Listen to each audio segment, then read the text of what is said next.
ng Panginoon. Malilito ka. Akala mo tama yung ginagawa mo. Akala mo tama yung motibo mo. Tama yung reason mo. Pero lahat ng bagay ay umiikot lang sa Panginoon. Lahat ng bagay umiikot lang kay Jesucristo. Lahat ng mga nilalaro mong games, pinapanood mo, ginagawa mong mga bagay, lahat ba yun umiikot kay Lord? Every time na may lumalabas sa bibig mo, umiikot ba yan kay Lord? Every time na nasa bahay ka, yung buhay ko sa bahay, umiikot ba kay Lord? Sa trabaho, sa school, sa church, lahat yun kailangan nag-rotate pa kay Lord. Lahat po ng bagay ay kailangan bumalik sa Panginoon. Hallelujah. Sabi ng isang pastor, naniniwala ka ba na ang unang ginawa na nag-backslide ay hindi sumangguni sa Panginoon? Tingin nyo. Lahat ba ng lumayo sa Panginoon, ang una nilang ginawa ay hindi sumangguni sa Panginoon? Naniniwala kayo? Kanino pala? Ha? Lahat ng nalalayo sa Panginoon, mismo tayo kasi yung gumawa ng every point para hindi natin maramdaman yung presensya ng Panginoon. Yung Panginoon laging inaabot tayo everyday. Pero tayo yung hindi gumagawa para maabot yung presensya ng Panginoon sa atin araw-araw.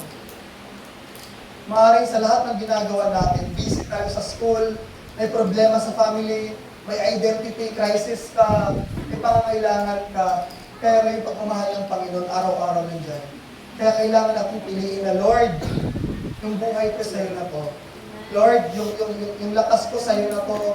Kung ano yung meron ako sa'yo na to, Lord. Minsan kasi nakikihati pa tayo na para kay Lord na dapat. Minsan nakakalimutan natin na kailangan natin bigyan ng kaluwalhatian ng Panginoon, hindi para sa sarili na. Kaya, walang iba.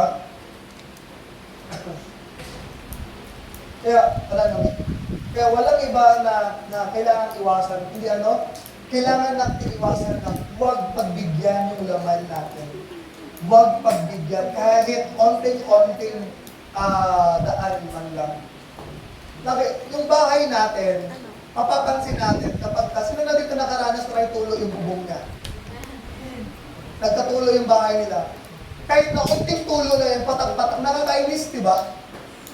Ay, pastor, yung tulo ng bubong namin, parang wala na rin yung bubong eh. Sobrang sira. Pero, kapag halimbawa, pag umuulan, nakasimpa na pa kayo na umuulan dito.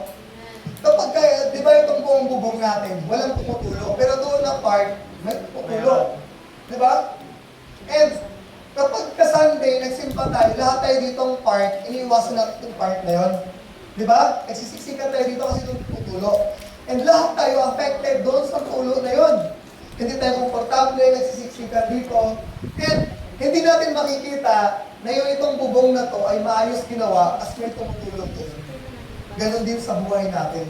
Baka may mga leakage tayo, may mga bagay pa tayong unsurrendered kay Lord, kaya nagiging daan nagiging daan para mapagbigyan natin yung laman. And walang ibang solusyon dyan, kundi gawing sandata ang Panginoong Jesucristo. Laging sa Lord lang yung kailangan natin. Laging siya lang yung makakatulong sa atin. Hallelujah. Kaya lahat ng bagay, mahirap man, matagal man, pero sinisimulan natin i-surrender kay Lord. Yun yung mahalaga.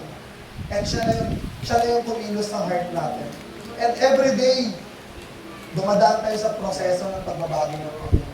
Walang ibang solusyon kundi lumapit sa Panginoon.